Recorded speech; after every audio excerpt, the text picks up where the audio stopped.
Yesu nashimwe inshuti z'umusaraba nongeye kubasuhuza. Amahoro y'Imana nakomeze kubana namwe. Mfashe aka kanya kugira ngo tuganireho gatoya ikintu kijyanye n'isabato. Maze gukoraho ibiganiro bigera kuri bitatu, ariko ngenda mbona komenti zanyu kandi ndabashimiye. Amahoro y'Imana abane namwe. Hari umuvandimwe wanyandikiye arambwira ati noneho ubwo se amateka tuyihorere, tureke gusoma amateka. Reka mbanze nsubize uyu mwene data. Ndatekereza ko ashobora kuba atekereza ko ahari kuba isezerano rya kera wenda abona ntari kurishimikiraho cyane, ntari kuryinjiramo cyane, cyangwa se meze nk'aho ndi kuryirengagiza. Akavuga ati ubwo noneho ibintu bijyanye n'amateka tubyihorere, kuko ubwo arashingira ku ijambo ry'Imana mu isezerano rya kera isabato iriseriye. Ndetse hari n'umuvandimwe nabonye nawe wagiye anyoherereza ibyigishwa byerekana ko isabato ari ikintu cyo kubahwa ndetse n'ari ikintu ukwiye kuhakora kuri uwo munsi. Kandi nibyo koko ijambo ry'Imana niko ririmo ribigaragaza. Ariko ndamusubiza muri aya magambo, cyangwa se mwese ndabasubiza muri aya magambo. Nawe wifate umwanya ubitekerezeho, ufate Bibiliya usome, wumve icyo ijambo ry'Imana ririmo rigushakaho hamanye n'umutima wawe. Mwuka Wera aragusanga, aragusobanurira. Isezerano rya kera n'irishya ni bimwe. Ndabisobanura muri ubu buryo, ariko nanone biratandukanye. Reka mbabwire, isezerano rya kera ni igicucu cy'ibigomba cyari igicucu cy'ibizaba mu gihe kizaza. Hanyuma rero isezerano rya kera nubwo bivuga ngo ni irya kera, byari ubuhanuzi bw'ibintu bizaba muri future, cyangwa se bw'ibintu bizaba mu gihe kizaza. Bwari ubuhanuzi.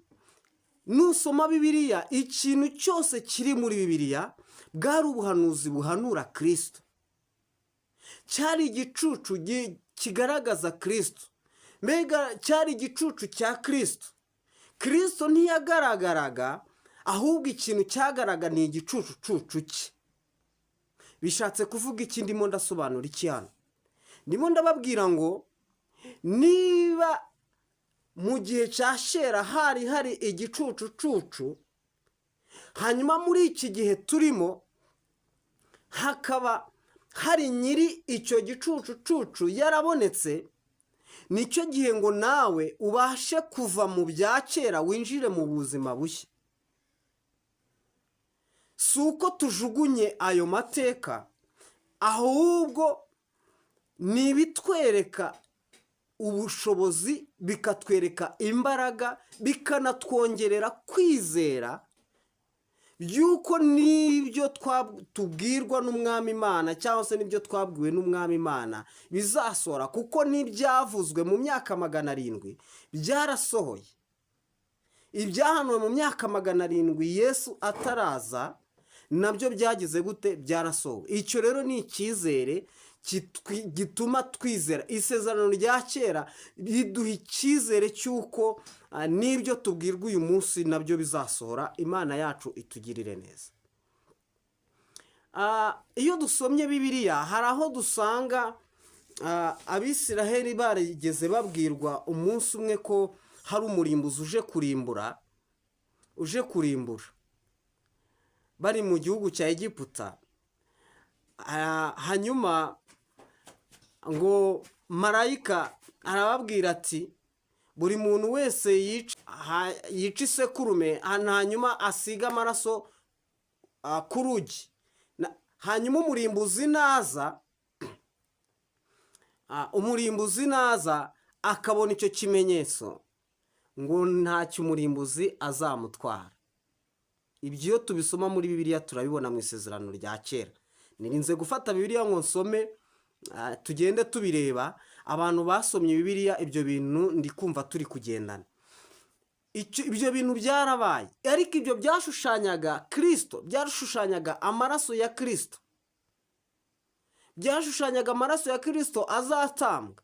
Umuntu amaraso ya Kristo azageraho, umuntu uzizera amaraso ya Yesu Kristo, umurimbuzi nta kintu azagira gute azamutwara. Nicyo byabaga bigize gute bisobanuye. Twongere turebe, mbahe urundi rugero twese tuziranyeho abantu basomye Bibiliya. Hari aho higeze hajya gutambwa umwana, Aburahamu ajya gutamba Isaka. Yaragiye agiye kumutamba kuko Imana yari yamumusabye, umwana we w'ikinege. Agiye kumutamba, agezeyo we yari yavugaga ati ngewe ndamutamba nyine kuko nizeye Imana, Imana ishobora kumumpa nk'uzutse, ntago yakwemera ko nsubira nayo ubusa. Aramuzirika amushyira hejuru y'igitambo, amanuye inkota agiye kumutera, yumva ijwi ririmo rivugira mu ijuru amubwira ngo nabonye kwizera kwawe, ntihagire icyo utwara uwo mwana wawe. Ako kanya ngo yarambuye amaso abona umwana w'intama ari mu gihuru yafashwemo, ngo arangije aramuzana hatamba igitambo. Uwo mwana w'intama yasobanuraga Kristo uzatubambirwa akaba igitambo cy'ibyaha byacu. Ni ingero nyinshi twagenda dutamba. Yesu arimo asangira n'abigishwa be, amanyagura umutsima, akabahereza, akabaha igikombe, ababwira ati aya niyo maraso y'isezerano rishya. Ati iri ni isezerano rishya, ni amaraso y'isezerano rishya agiye kubatangirwa. Bivuze ngo mu isezerano rishya ritangirana n'amaraso ya Yesu Kristo. Nibwo habayeho bya bindi byose byari biri mu rujijo, bya bindi byose byari biri mu rwihisho. Ibyo byose Kristo ubwo yazaga akajya ku musaraba, ibwo nibwo byahise bigira gute byose bisohora. Ni nacyo rero ni icy'isabato, naho ni bimwe. Isabato yasobanuraga uburuhukiro Imana yageneye abana bayo. Iyo usomye Bibiliya ukabona ukuntu Abisiraheli Imana yabategetse ikijyanye n'icy'isabato, yabategetse icy'isabato bari mu gihugu cya Egiputa. Imana yashakaga kubereka ko hari uburuhukiro irimo ibateganyiriza. Iyo dusomye biriya bigaragara ko bamwe n'ubwo buruhukiro yabageneye, icyo gihe bamwe ntibabubonye, bapfiriye mu butayu. Hanyuma rero mu gihe cyacu natwe hari uburuhukiro Imana yagize gute yaduteganyirije. Ijambo ry'Imana riratubwira mu Baheburayo ngo ntiratubwira ngo muramenye hatagira umuntu uhangwaho n'umwuka mubi wo kutizera nka ba bandi, akabaho atabashije nyine kwinjira muri ubwo buruhukiro. Ubwo buruhukiro turimo tuvuga ni Yesu Kristo. Yesu yaravuze ngo yemwe abarushye ndetse n'abaremerewe nimuze munsange ndabaruhura. Rero ndagira ngo mbamenyeshe ba Kristo bene data, umuntu wese wakurikiye umwami Yesu n'umukiza, ndagira ngo mumenyeshe ngo ubuzima bwawe bwose bw'ubukristo buri muri Yesu Kristo. Buri kibazo cyose wibaza igisubizo kiri muri Yesu Kristo. Buri kintu cyose wumva udasobanukiwe kiri muri Yesu Kristo. Ibintu byose wumva bitashoboka bikemukira muri Yesu Kristo. Ndakwinginze rero, shakisha buryo ki wasobanukirwa, wakwakira umwami Yesu. Shakisha buryo ki wakwinjira muri ubwo buruhukiro kugira ngo ubashe gusobanukirwa imbaraga ziri muri Kristo Yesu.